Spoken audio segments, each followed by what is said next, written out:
Today we're unboxing the smoke leak tester.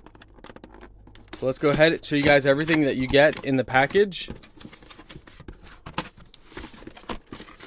And a lot of mechanics will use this to determine a leak in, say, the vacuum line or some other type of leak. So a nice long rubber hose they provide you with. Extension hose end. Power supply, so all you have to do is connect to the battery. Positive and negative. Nice, plenty of cable to move it around.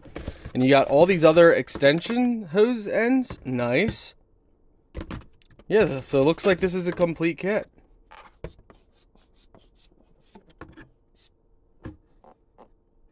Nice.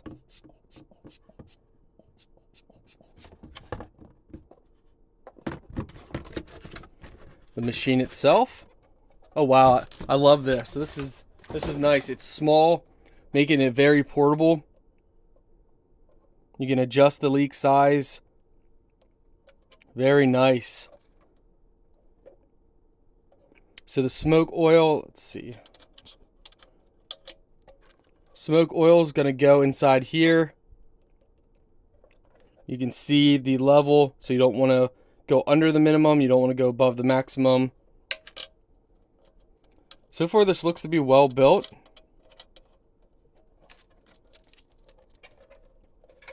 Connect your hose lines, connect for your power. Yeah, this is nice. This is a nice little unit.